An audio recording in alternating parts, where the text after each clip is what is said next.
The wheels, not the wheels up, wheels on power rankings. Going to screw that up again, but it is the CPL power rankings with Gareth Wheeler. Take it away, Gareth, before I mess it up There again. you go. The official power rankings, Thank you. oftentimes imitated, never duplicated. So here we go. This is a tough one. I want to tell the fans across the Canadian Premier League that I don't take these power rankings lightly. And this is a very difficult one because there's so much parity across the league and lots of opportunity for movement here in the coming weeks. So let's start off at number 8.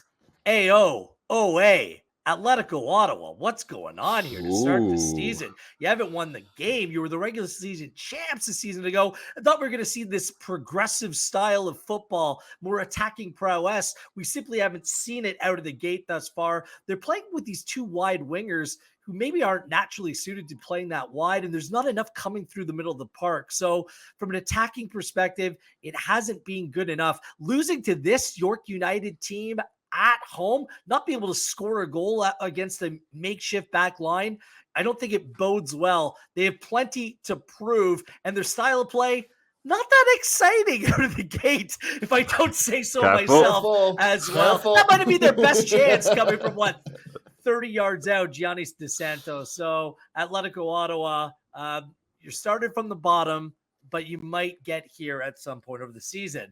In 7th, I guess it was the bottom of the basement of the power rankings last weekend. It is York United. Congratulations. You go on and win your first game of the season. A great goal scored by Mubabuli. The thing is, they're creating the second best expected goals in the Canadian Premier League on the season. This wasn't going to be in question coming into the season because they have so many talented attacking players.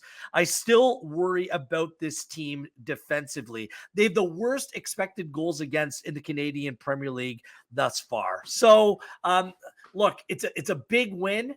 I was disappointed with Atletico Ottawa in that match. York United, good enough to stay at 7th in my power rankings. At number 6, let's go Halifax Wanderers, because a team that has the ability to climb these power rankings, I think there's been some really good signs of improvement shown in Halifax, but they're far too inconsistent. The story of their season through 3 games, score the first goal, look great out of the gate, then go and concede late. Like, you have to find a way to finish off your opponent, not concede goals, especially late in halves. It's killed this team over the course of the season so far. But look, they said 13, 14 new players. Like, looking at this team, it's Rampersad, it's Daniels, and a bunch of unfamiliar faces. So it's going to take some time for them to come together. So I think that 6 is a fair spot to put them as of right now. But the new kids on the block, Vancouver FC, they come in at number 5. They've looked very good, very well organized under Afshin Gopi. They have a victory to their credit thus far. There are some areas where they need to improve. They have the lowest pass completion, just about 70% on the season. I am taking into consideration that they played 3 away games to start this season. They played on Vancouver Island, they played in Halifax, and they played in Ontario as well. They have the second worst expected goals, so they obviously need to create a little bit more. But I think with Sandoval and Batar, they can do that. I'm looking forward to seeing what they look like on home field, and perhaps they can even still climb the power rankings.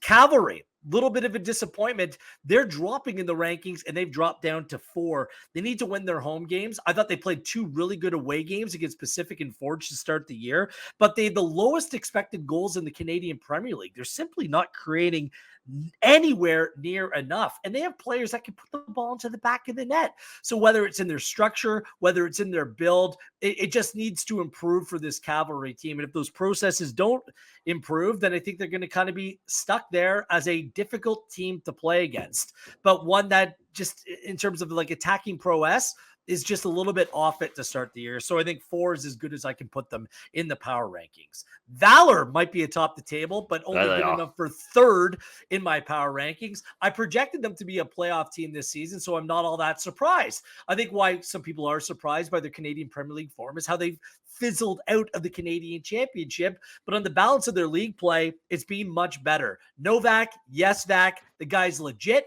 There are some injury concerns in this team, but if they can find a way to get healthy, I think that they're going to be a pesky team all season long. They have the best expected goals in the Canadian Premier League thus far in the season. Williams, Novak, they have some chemistry in attack, and I think that that's going to continue. Just that one home game, good result in Cavalry, top goalkeeper in Yesley, Valour at number 3. At number 2, Pacific FC.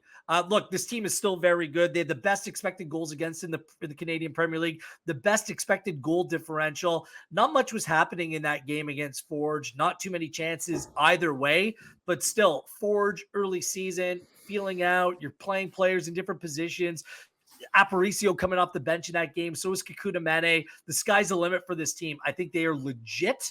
I think that they're the team that's most likely able to compete with Forge on a regular basis. Pacific, I think it's fair, them coming in number 2 in this week's power rankings. And the best team in the league has to go to the team that beat them last weekend in Forge FC. They don't move. They stay atop the power rankings. Pacius looks very good out of the gate. Perhaps the biggest and best signing in the Canadian Premier League this campaign, Mendrikar James slotting in at center back. Remember, last season, Daniel Cruzen wasn't healthy. Now you're bringing James, a former Canadian international, just solidifying that back line. Kyle Becker just coming to this team. There is an embarrassment of riches in this group. Still, I think there's ability to create much more than they have.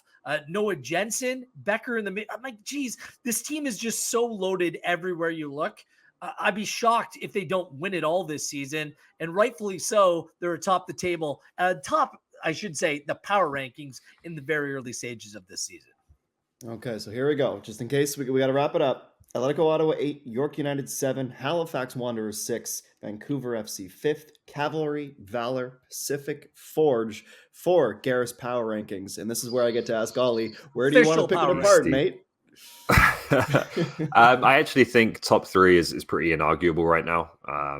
For me, on paper and on the pitch, Pacific and Forge have looked like the most impressive teams through 3 weeks, along with Valour, I say along with Valour because they've been a bit more of a surprise and an overachiever, I think, compared to a lot of people's preseason expectations. So no problems there. I think that's when it gets interesting, both in terms of, are you as low on Ottawa as Wheels is? For me, no, I'm not. I don't think they were that great at home last season either. Didn't really cause them a huge problem. They lost that game on a set piece. Wasn't an impressive performance, but I still think there's enough about that team to certainly be higher than 8th. And then you're kind of looking at the rest and wondering who has the potential to take that next step. I think we've all liked what we've seen in spells from Halifax, but I can't put them higher than Wheels has for now based on the overall, full 90 minutes. And then Cavalry's the strange one for me. Like, I don't think they've been particularly great through 3 weeks of the season. I think they look really dependent on Ali Musi producing some moments of magic right now in attack in particular. So I think Tommy's made some changes to that team in terms of the way they play. I'm not sure it's all quite clicked yet. You need to give that some time, obviously, and we'll see if it improves. But yeah, for me right now, when you talk about the top teams in the league, I think Cavalry is more on the outside looking in with those other sides who you're looking to take the next step rather than in that group with Pacific, Forge, and where are you dropping and increasingly them? Valour. Where would you drop them to? How low? I'm not sure I would drop with them. Cavalry. I'm not sure I would drop them. I just think there's a group of 3 and then the rest right now. But I'd certainly bump Ottawa up, and I think I probably still have York in 8th, unfortunately. Cavalry plays Vancouver FC in the first home game in club history. That is a big one for Cavalry. Another difficult one to start the season. So we'll see if emotion, what kind of influence that has on that game. But that match could have a profound, effect on what the power rankings look like in future weeks.